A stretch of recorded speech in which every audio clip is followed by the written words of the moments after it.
Hello, and welcome everyone to the Ellig Group webinar, The Talent Agenda, Moving Forward in a Dynamic World. I'm Nicole Sanford. I'm the Executive Vice President and Board Practice Leader for Ellig Group. We are a leading search advisory firm that has been dedicated to diversity, equity, and inclusion since our inception. So I'll be your host today.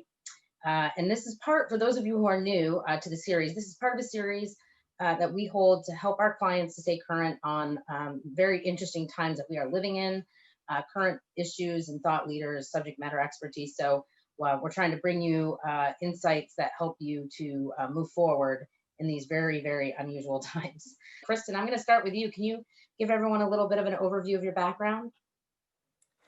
You bet. Thanks, Nicole. I'm really looking forward to this conversation. As you know, I invested the first 20 years of my career in corporate finance and M&A in companies like PepsiCo, Yum Brands, Burger King, and eventually joined Mars as a business unit CFO.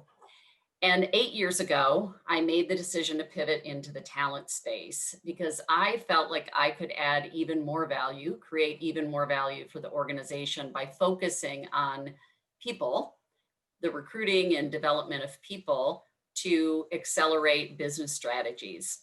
And just last month, I moved into a global role heading up inclusion, diversity, and equity for Mars. That's great. Thank you. I'm sure, given the diversity of your experience, you're going to bring a very different lens to this conversation. So I'm really interested in hearing what you have to say. And Jevin, would you mind giving everyone an overview of your background? Certainly. Thanks, Nicole, and wonderful to be with you guys. My name is Jevin Torreson. I sit in the Chicago office. I began my career a long time ago in the legal field, moved into operations, and spent a good portion of my career in traditional marketing and advertising at the Walt Disney Company. And then 3.5 years ago, moved into the talent space, and I'm fortunate enough to look after our global accounts and their success of all LinkedIn products across the talent suite, and have been doing that for the last 3.5 years. So really glad to be here and looking forward to the conversation. Thank you. And we're going to have the benefit of hearing from you all this wonderful data and insight that LinkedIn has been able to gather from this platform that we use every day and we kind of forget is a great accumulator of insight. So, I was fascinated to hear a little bit of a preview the other day. And quite frankly, I think I'm going to just jump right in and get started with you to talk a little bit about the talent agenda. What are the macro trends you're seeing? And as you're talking through those trends, if you could help us to understand the ones that you think are the stickiest, meaning, they may have been, there may have been a catalyst here in 2020 to get something moving, but they're going to be with us long after, that happy day when COVID's in the rearview mirror. What are the trends that you expect to just keep on going? So I'm going to hand it over to you to take us through that a little bit. Thank you, Nicole. It's such a great question. We think about it a lot. You used a great word, catalyst. I think there were a bunch of things that were happening, and then the COVID and also the racial justice movement together accelerated.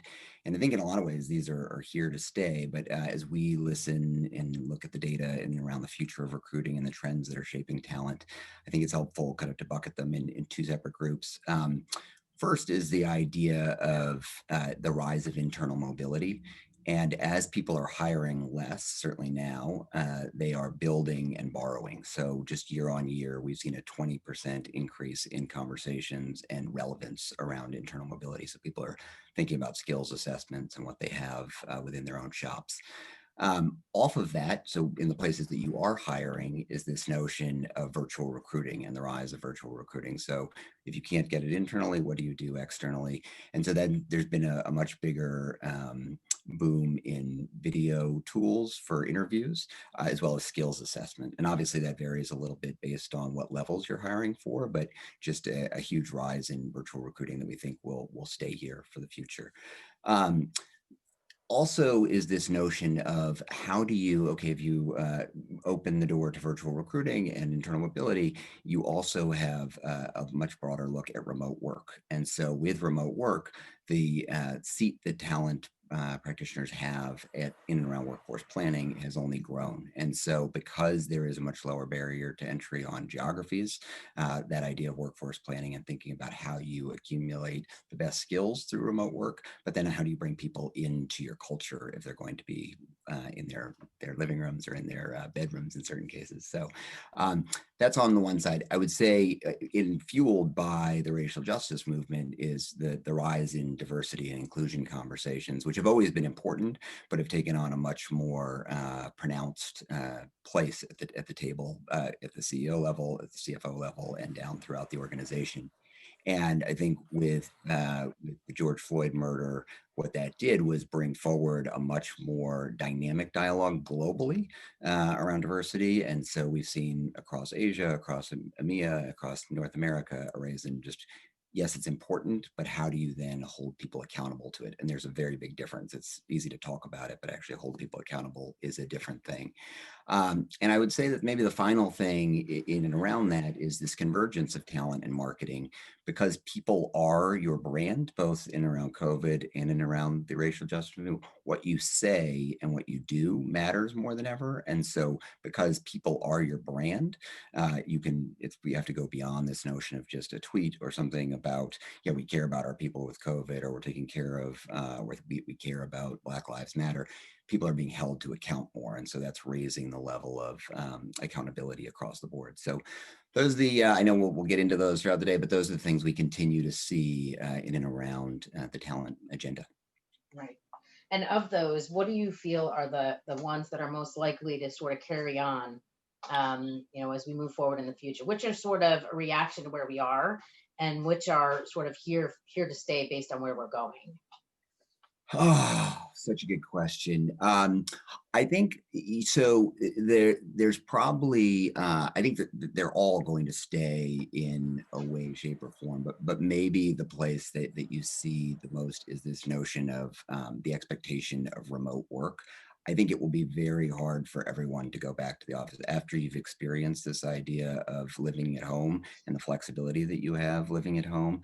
I think that idea and how people hybrid of office and homework and what that means for employee well-being is probably the expectation of candidates, and what that means for their talent development and how they think about home-life balance and being able to do those things.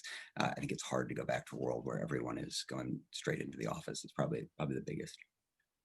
Yeah, it's really interesting. I mean, you think about where we were when we all kind of had to go home back in March, and what a huge adjustment that was. And now we're sort of really well. I think most of us kind of figured it out, and we know how to adjust. Everyone, before we started, we were comparing notes about our kids and what they're up to, and kind of remote trombone lessons and things like that. And we've kind of learned how to live with that. And I think you might be right about the stickiness of that movement, although there's lots of data in both directions. Kristen, what about what we just heard from Jevin really resonates with you and what you're managing in terms of the talent agenda at Mars? Yeah, I love hearing the trends from organizations like LinkedIn, because it's such a compilation of insights and information from across the globe. At Mars, there's a couple of trends that we're seeing. One is just the increasing importance of the employee value proposition, EVP. And specifically for us, we're seeing a rise in the importance of purpose. So a little bit of research that we use in our recruiting, and even internally in convincing people of the importance of employee value proposition, is the statistic that 63% of millennials say that the primary purpose of business is to better society, not to generate profit. That's huge. Nobody in my generation would have said that when they were in their early 20s. And we know that millennials specifically, so people who are 35-ish and down, are 3 times more likely to accept a job offer from an organization where their purpose and values align with the organization's. So we're seeing a huge increase in the importance of defining and declaring employee value proposition. And then a second trend that we're seeing, not surprisingly, is this dramatic acceleration of digitizing all of the people processes, from recruiting to onboarding to developing to succession planning. And I think one of the benefits of that is by having many of the people processes in a digital format, you're able to gather and use more data. And my hope and expectation is that this increased use of data is going to lead to more objective talent decisions and reduce the bias that we know exists in our talent processes. It's really interesting that just pulling on the piece that you talked about for purpose, around purpose, and how important that is to the generation that's coming up behind us. I'm going to ask Jevin to talk about what trends in data you see across, generational cuts at that. But I do think that we are at a tipping point. We're on the other side of the tipping point now. I spent nearly 30 years at Deloitte, and there was a lot of noise, 5-6 years ago about, millennials and, hand wringing about how they're so, different and they want everything work to have meaning. And I used to always raise my hand and say, why is that a bad thing? Again, everybody wants their work to have meaning. We should be taking some notes from them instead of really, rallying against that. And so, Jevin, what's your reaction to that based on what you guys see on the platform? Oh, well, 100%. I mean, the data plays out in everything that we've seen in and around engagement and conversations of purpose, and the second layer in and around of what do you stand for, and I think, as I said earlier, what are you doing about it? But I think it's helpful maybe to step back, and some of the ways that we think about this is this notion of, okay, if I'm going to plan my workforce and the workforce of the future, and as we said, you're going to be able to access more in different talent pools. What are the tools you need to be able to understand that? How do you understand different geographies? How do you understand the skills that are in those geographies? And then as you get into the higher phase, this notion of exactly what Chris talked about is I have to then be able to tell my story. If I'm going to go reach new talent pools, I have to tell my story and reach out to them in a different way. Mars is a great example, going through its own metamorphosis and how you're going to introduce yourself to people who maybe don't know you as well. And you're going to talk to them about what you stand for and then what you're trying to do in the world. And they're listening for that. And they're seeing the way in which you stand behind that and what actions you take.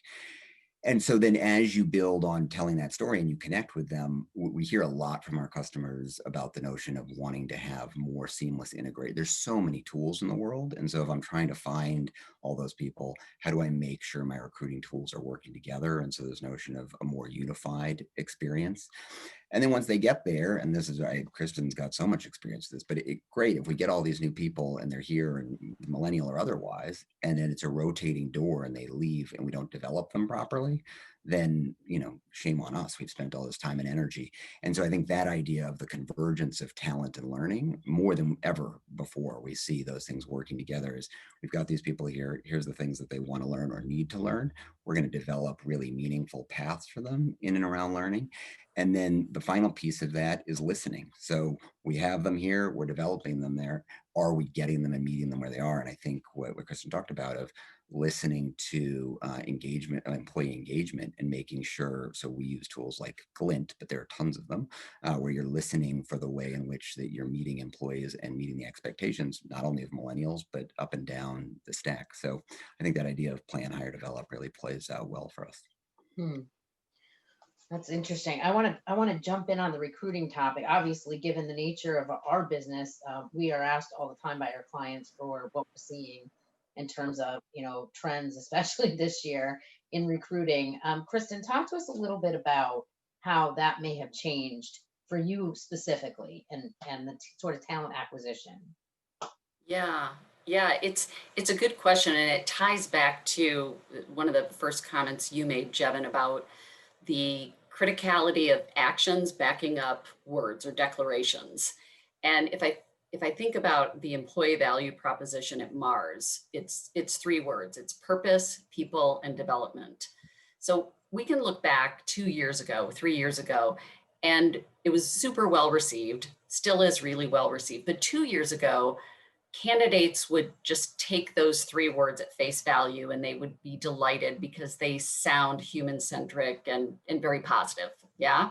Today, still well received, but people are doing a lot more due diligence to say, okay, those are lovely words or phrases. What is Mars doing from an action standpoint, from a goal setting standpoint, to really live out the employee value proposition?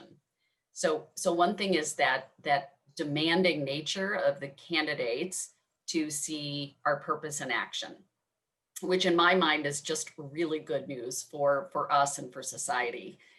And then a second trend that we're seeing is in the more progressive companies, this end-to-end reimagination of the recruiting processes. So using design thinking methodology often and taking a human-centric approach to problem solving, looking at the experience of the candidate from the very first interaction or the pre-interaction all the way through either not being given an offer or being given an offer and onboarded. And how might we rework or reimagine our processes to make that candidate experience one that is brilliant for the individual and frankly talked about throughout the talent marketplace? Devin, what do you think? Yeah, I think that's spot on. I think that and they all tie together. I think it's interesting just in terms of the way in which those then manifest transformations is what Kristen talked about. We see the number of transformations that are rooted in that notion of building on your EVP, but how do you then take those into actions in and around the way you're transforming your workforce? And so no, I think Kristen nailed it. I don't know. Yeah, it's interesting too, because even from a search firm perspective, when I think about how you're doing the recruiting, there's some things that we found have actually been really helpful to get people a little bit more comfortable with the recruiting, not the candidate so much, the company, a little more comfortable with hiring someone that they may not have actually met in person for a variety of reasons, which would have been absolutely unheard of a year ago, and now is sort of, I won't say it's the norm, but it's certainly much more likely to happen, especially at the level that we play at, which is senior executives and boards, and we're doing things like pulling the reference part of it forward, because it may be more important to talk to some people who actually know this person earlier, because you're not going to get that sort of in-person back and forth that you're getting if you were sitting across the table from each other. I don't know if either of you have anything to say about that part of the process, but that's been really important for us and changing that dynamic. Nicole, I'm interested if, and I love the tangible example of pulling the reference part of the process sooner. I'm really curious, do you see any increase or change in the use of assessment instruments that that provide more objective insight into people's traits or Yeah. competencies? Yeah, I mean, it's kind of hard to comment because we always use those tools in placing our executive level and board level folks. So, I would say that if firms weren't doing it before, they probably should be doing it now.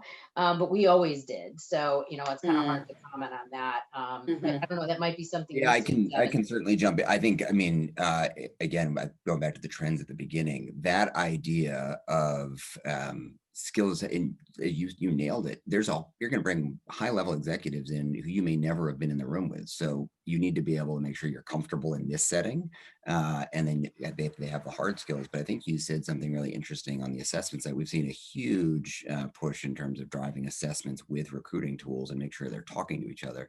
But how do you assess not just for hard skills, but also soft skills, which in some ways are even more important in an environment where you don't have the getting in the room together for breakout meetings, or you don't have the proverbial water cooler talk.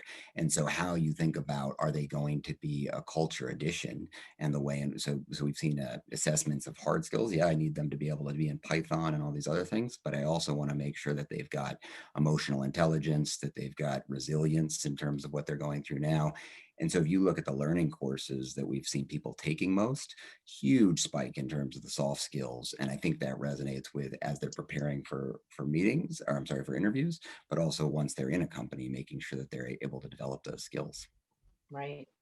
We had a question come in about sharing which assessments we use. I'm going to answer, but I know in a previous conversation, Kristen, you once told me that you're an assessment, I think you said junkie. Assessment um, junkie. I think you said something like that. So you know a lot more than I do. We typically use the Hogan assessment and the Clifton Mhm. Strengths assessment. Those are the two kind of go-tos that we use. Mhm. But what else have you seen that you can recommend or? There's a variety of emotional intelligence. EQI is one that we've used. We also use the Corn Ferry, the leadership architecture. So I think Right, as Jevin, you were alluding, especially for mid and senior and executive level roles, you can easily tailor an assessment for the role that you're right. interviewing for based on the competencies that are most important Mm, for a candidate to be successful in that particular role. So we will sometimes use generic for executive leaders, but often tailored when there's a need for more technical skills. right. Yeah, there's a great tool that Deloitte has that you may have seen in previously, the business chemistry tool, which I talk about Mm-hmm. all the time because it's really become sort of a cult in within the organization. But a lot of times, I think companies find it helpful when they have. It's really a team tool. It doesn't really Mm-hmm. have a lot of value telling you about yourself alone off to the side that I'm an X or I'm a Y or whatever. But it's about how the team dynamic works together and things like that. I think would be really helpful in this virtual Mm-hmm. world where you can kind of get a sense of how the person's chemistry either complements or might. Well, I think it's really about how it complements the rest of Mm-hmm. the team, and especially if you're looking for that that holy grail of intellectual diversity, right? We talk cognitive diversity. We hear so much about it. How do you even measure that? Yeah. Tools like that do help you to make sure that if you're work trying to build a team, has all fit together. I don't know if either of you have something to anything further on the assessment part. Um, Yeah, I would say a couple of other assessments, this is more in the team dynamics or team effectiveness, would be TKI, which is conflict style, is a good one, mm, and DISC is another good one on team effectiveness. But just to double click on Hogan, if you're only going to use one assessment in the recruiting process, I think all three suites of Hogan, hands down, the best assessment tool. okay, good, good. Um, and the other part of that discussion that I'd like to dive in a little bit more deeply, because now we've talked about the tools, um, talent pools, and how people are pivoting to develop the skills that everybody's looking for. And I think I'm going to start with you, Jevin, and ask you for some comments on that topic. Man, I think it is the question, and so skills of today, skills of tomorrow, and it's helpful for me to think about it in kind of three different tranches. One is what we talked about earlier, in terms of internal mobility and the idea of transformations that organizations are going through, because I think it's important to understand those skills. And you see that more acutely in energy and mining or consumer products, manufacturing, people who have been disrupted by automation or the move to green energy. We see a huge push from them in terms of internal mobility and transformations of just how do you take parts of the business that are maybe being deprecated and help upskill those people into the future. So that's one in terms of transformations. The second piece for me, which I think is we get asked a ton, is well, what are the most in-demand jobs? Not everybody has stopped hiring, and so there are people who are thriving in the time of COVID. And so where's the energy going? And the three roles that we're seeing hired most is software developers, so the skills that go in and around software development, customer service and the skills that are applied to that. And again, both that is from an EQ perspective as well as hard skills. And then the third is data analysis, and that's applicable really everywhere. And I would say that maybe it's helpful to go one layer deeper. And again, I think differentiating between hard skills and soft skills, but the soft skills piece of this, and again, I don't think it can be overstated as you move to remote work. We've seen just a huge uptick in, as I alluded earlier, to resilience, emotional intelligence. But as we're going to get into the conversation around diversity and belonging, how do you make sure that you are being aware of unconscious bias, that you are making sure that you are speaking in culturally fluent context. And so we've seen a huge rise in the number of courses that people are taking in and around diversity and inclusion and belonging, and helping to create that environment for your teams, but also for yourself as you're stepping into some of these roles. Kristen, how would you translate that into what you're doing at Mars? Yeah, I would say a couple of different ways. And I think about it in terms of the how and the what. So in the how, what we're seeing is development becoming more of a team sport. And what I mean by that is, so historically, you'd have some number of learning professionals that designed, developed, and deployed learning solutions. Yeah. Now, Mhm. the more progressive companies are launching what are called learner experience platforms, and they're integrators as well. So what they allow for is any employee anywhere to ask a question of his or her peers on how do you do X, or where would you find Y, or what's a best practice of Z. And then similarly, any employee anywhere can post something that they want to share with their fellow employees to help them learn. So it's taking development and learning out of the hands of a few development professionals and putting it into the hands of the employee population. Hmm. So that's one trend that we're seeing. And then I will heartily agree with your comment, Jevin, about the skills or the capabilities and frankly the capacity that we're seeing a need for around resilience, adaptability, and learning agility. Those are three that are hugely important. And it is both a competency development as well as just capacity. What are people's capacity for adaptability? Because we know so much more is being demanded of us in our personal and professional lives. It's developing that capacity because the world is not going to slow down. Yeah, that's the truth. I mean, I think we're all struggling a little bit. I mean, I think when I first started working from home, I just assumed I was going to have all this time. I don't feel like I have more time, and I'm not alone in that regard. Mm-mm. So I think you're touching on some really interesting challenges that maybe we hadn't really thought about at the beginning here. But anything to comment on there, Jevin? I think what you just said resonates very loudly with me. We've seen a 10x increase in people taking courses on well-being, so that yet again, as we said, the barrier to work and home has kind of been eliminated. You've lost your commute in a lot of places. So that idea of getting up from your desk. And so people are answering calls at 10 o'clock at night, or they're online.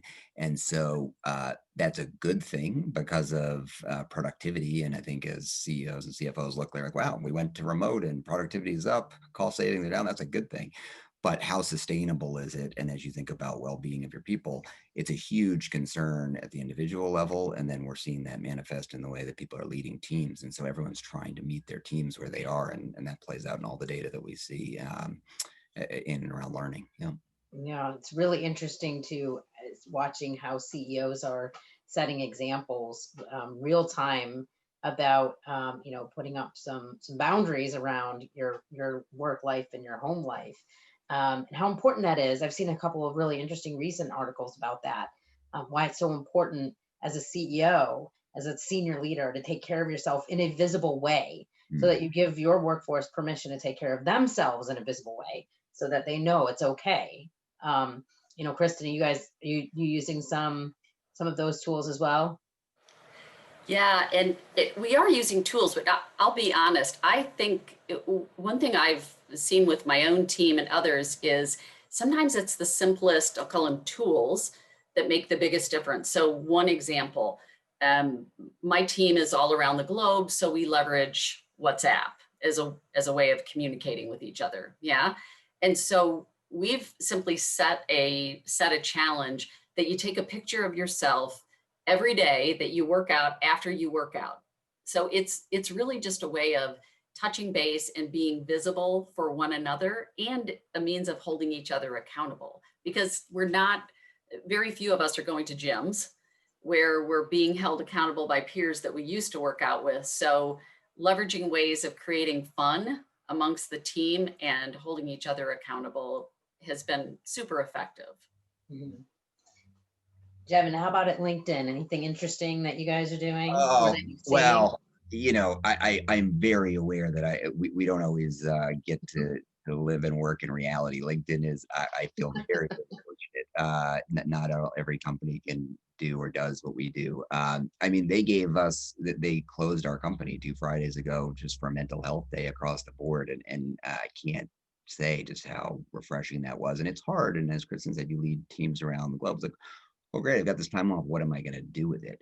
And so I think really creating space for mindfulness so that I'm not going from one video experience to another, just watching more movies or whatever it is. And so creating that space for wellness and creating connection, but that doesn't necessarily have to be just over Zoom or another electronic device is something that we've seen a huge thirst for from our employees. But Right. it gets back to what we talked about earlier of like the tool. I think it's why it's so important that people are using the right tools for listening on employee engagement, and well-being is at the highest level of everything that we see on our own EVS, but everything that we're seeing in our Glint studies across the board is well-being is the number one priority of people, and how do you help set them up for success? Yeah. Right. Yeah, we've done something simple. Our CEO, Janice Ellig, starts one of our staff meetings every week with a gratitude card. It's a deck. I wish I had it in my office. I put it on our kitchen table so that I could do it with my family. So I don't have it in my office. But well, it's a question about what are you grateful for? Just different ones. Some of them are silly and some of them are really powerful. About 5 years ago, Mars hired a gentleman named Dr. Ron Joins. He had brought the wellness movement to other global companies. Mars stole him away. He has set Mars on a path towards employee health and well-being that is absolutely phenomenal. And I remember I was chatting with him one time, this was a couple of years ago, and we were talking about a practice around mindfulness that had been woven into one of our leadership development programs. And he said, well, you know, Kristen, the science shows us that actually focusing on what you're grateful for 60 seconds gives you the same physiological benefits as 5 minutes of mindfulness. And his point was not you should choose one over the other, but that there are multiple ways, and just simply stating what you're grateful for, whether it's inside your head or going public with your family or colleagues, gives tremendous physiological benefits to your well-being. Yeah. Yeah, it's even we did a study. I'm the chairman of the board for Girl Scouts Connecticut, and there was a national study of our older girls, and it started even before COVID, and it only got more pronounced after. They're all talking about this. Give us more tools, give us more time, teach us about wellness, teach us how to be healthier mentally and how to be physically. So it's really interesting. I do have a question here before we go back to our topics. And it's about innovation. So in this remote work environment, that sort of spontaneous innovation that might happen when you just sort of bump into each other, right? What are people doing to continue to keep the innovation culture alive in a remote world? And how do you be intentional about that? Either one of you can jump in. Yeah, I mean, I'll speak from both a company, our own company, and then what we're seeing manifest in just a tool. The Microsoft being part of Microsoft company. If you look at Teams usage as a product across the board, is gone exponentially higher since the start of COVID, and the innovation that we've seen in Teams, just by way of example, is any video tool that you're on or any uh, uh, communications tool. They've added so quickly to the notion of like, how do you create breakout rooms? How do you create shared screen and annotate and work in and around and create that kind of whiteboard experience? And earlier, Kristen talked about the idea of design thinking, creating space so that you can give and take in that, and then making the tools. And I think that's one of the benefits of COVID is just things you used to think, oh, I have to go get on a plane and fly all over the world to go do these things.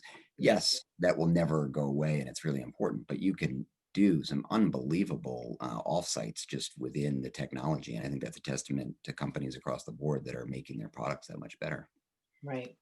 Yeah, I would absolutely agree with digital collaboration tools are huge. I ran a 100-person team meeting in May, so this was pretty early on in COVID with people around the globe, and we actually leveraged the fact that we were in different time zones and had some sessions that were plenary, so everybody on at the same time, but many of our sessions were actually at different times based on the region that you were in. And they would start a piece of work. So say in China or Australia, they would start a piece of work and then hand it off to the next geography to come online. So there are some, I'm not going to say this is a rosy picture, but there are some things that you can do that are unique and different and leverage the fact that people aren't in the same physical space. It's really interesting. So I want to come back to the one of the things we keyed up at the beginning, and that's the social justice movement and how that's changing the relationship between companies and their talent. And I'm going to ask you first, Kristen. You just took on a role. I want you to talk about why you took on that role. What is the role, and how Mars is really focusing on the higher levels of accountability that are being asked for around diversity, equity, and inclusion. Yeah, I've played in the DEI space since the mid 90s. My good friend Kate Anderson and I helped co-found Women of PepsiCo way back in the mid 90s. But I will say, after the murders of George Floyd and Breonna Taylor and others, I really felt called to invest my full-time efforts in accelerating the role that business plays in bringing about diverse and inclusive society. So for me, it's very much a calling. And I would say that what I've been reminded of just in the last couple of months of diving into this space full time is that the employees of today are demanding that business leaders don't just pay lip service to bringing about inclusion and diversity. Those business leaders who are paying lip service or worse, doing nothing, are not the ones that are going to thrive into the future. The employees are demanding that we dive into the game, live with the uncomfortableness of some of these conversations, and really importantly, take action. And I would say the good news is, for those people who don't see I&D as a moral imperative, that's okay. There's so much research out there that shows that diverse teams and inclusive environments lead to better financial results. So there is a business reason, hardcore value creation reason, to care about and take action around inclusion and diversity as a growth strategy. So specifically at Mars, we've landed on 3 ambitious goals. One is around inclusion, as surveyed by our associates. The second is around gender. So we've set the goal that 100% of our 170 business units will have gender balance. And then the third one is called workforce representation. And that's a term that we use because we operate in multiple geographies. In US, we would talk about it being racial equity across our business unit leadership teams. And those 3 goals in combination are what we've set at a global level, and now are in the process of each and every one of our segments, our regions, our business units, setting goals and leveraging different levers to achieve those goals in the context that is most relevant for their geographies. Obviously, the racial equity conversation looks really different, say, in a Dubai or in a Russia versus a China. But so it's really important to give freedom across our business units. Where we do see an enormous amount of commonality is around the gender conversation. The same issues that are faced in US are the issues that are faced in multiple geographies around female and gender balance. Yeah, I think it'd be really easy for us to just stay focused here in the US, but this is not the time for us to be insular. And I think, unfortunately, we are being quite insular and really looking inward more than maybe is healthy on a lot of bases. We had quite an interesting conversation earlier, the three of us, about, the data's been around for a long time. In 2020, still same conversations, like, why is this so hard? And do we see something about now and this time that makes us feel like we are really at a tipping point? Jevin, why don't you comment on that a little bit from your perspective and the data you see both globally and here? Why is this still so hard? Yeah, it's a great question. I think Kristen illuminated a lot of points that are really important. So while some of it can tend to feel neighbor centric, this is the number one issue globally in every single company that we talk to. So it is the number one thing. This and internal mobility are the two things that we hear most about. And so I think it gets back to what we talked about at the beginning is, are you talking about it or are you doing something about it? And that Mm, really begins and ends at your C-suite. And so having metrics that matter and tying it, increasingly, and not everyone is doing this, but tying to compensation outcomes is a critical component of really driving change. And so I think we said at the beginning, our data tells us that 47% of companies say, or I'm sorry, 80% of companies say it's important, but only 47% of them are actually being accountable to those metrics. And so I think you alluded to it. This is not a moral decision, but rather a business decision. And if you believe that diverse teams win, which all of the data proves, are you willing to do the things that take a little bit more time? And I think this gets to the point that you really asked, Nicole. It is easier for me to go to the network of people that I know, which more often than not look like me, and say, "Hey, I've got this role open, and I'm gonna just go and do the easy thing and talk to the people that I know." How do we create, and I think LinkedIn and others are very committed to this idea of creating more openness to understanding those diverse pools, taking the extra time to be able to tap into them, and then, as we said, bring them through in a very thoughtful way that eliminates bias, that gets to assessments, and makes the commitment to those things. But it takes a little bit more time. And so, as a hiring manager, you have to be told by your superiors that, hey, it's important. It's not just about the diverse slate. It is about getting the diverse slate, getting them here, and then making them feel included. And so that idea of, if you, otherwise you have a revolving door, people come through the door, they don't feel included, and they leave. And that's why learning and talent, and in terms of talent acquisition, have to come together, because you have to be able to foster a environment that drives growth for everyone. And I mean, look, as a white male, I think it's important for me to answer that question. Like, what do I think about it? Is it's not a zero sum game. Like someone else is going to take my seat. I think I believe, and the data proves that the business is going to be more successful, and with that, we're all going to grow, and there are going to be more seats at the table, and that's good for business. It's good for our teams, and so that's really the counsel we're taking. And how do we help make the products more thoughtful in terms of and understanding the ecosystem so all teams can be successful.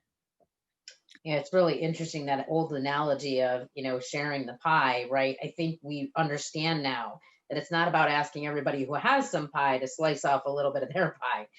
We can grow the pie. We might have to invest that way at the beginning, but we all know the data is just totally conclusive that ultimately it'll be a much larger pie. I guess it's kind of an occupational hazard that I'm always thinking in these conversations about how a board might take what we've just talked about back. And there were a lot of threads there. I think, most boards, if they're not already, they really should be thinking about how they're going to embed the DEI metrics into Mhm. compensation at the CEO and at the CEO level and their named executive officers. I think the comp committee, if it's not already talking about it, probably really needs to get on that.